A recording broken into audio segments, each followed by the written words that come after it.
If you have duck eggs, they won't hatch until Monday or Tuesday. They're due to hatch in the second week. The reason we organise it like this is because the ducklings do grow very quickly and they make a lot of mess once they're over about 4 or 5 days old. The duck eggs, well, this one's about the same size as a hen egg. This one, as you can see, is a lot larger and they're usually a lot whiter. But you'll know which ones are your duck eggs because they'll have a cross on one side and a circle on the other side. And that is so you can turn them during the first week, just up until Friday of the first week.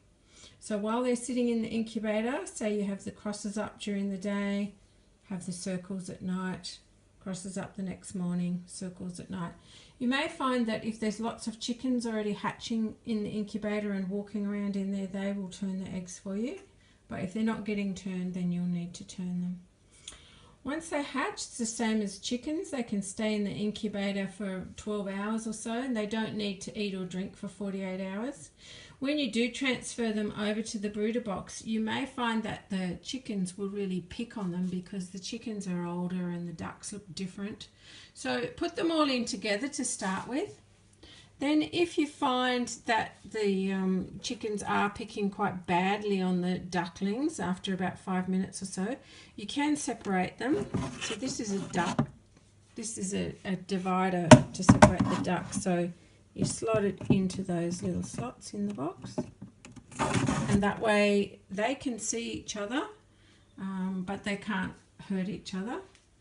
And after the ducklings have been divided off for about 12 hours or overnight, try and integrate them again and give them another 10 minutes or so together and see if the pecking settles down.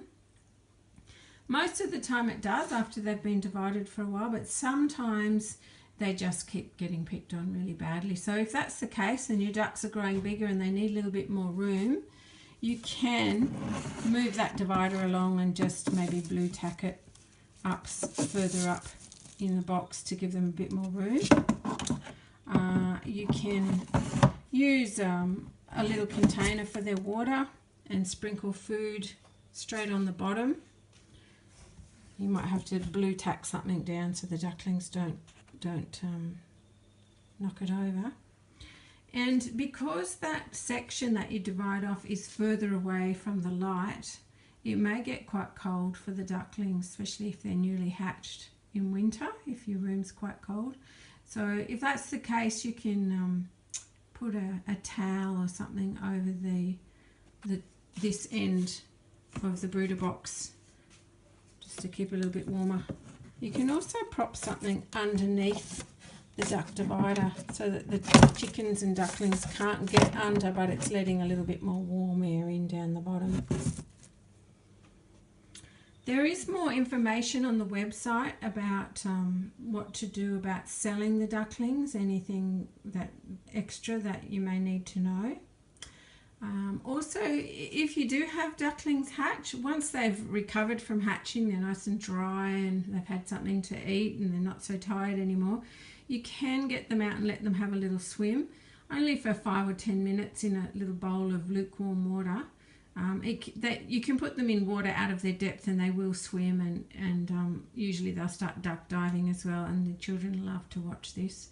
So once you've let them have a swim for 5 minutes or so, just get them back out and towel dry them and make sure that they go back into the warm brooder box. Okay, thank you.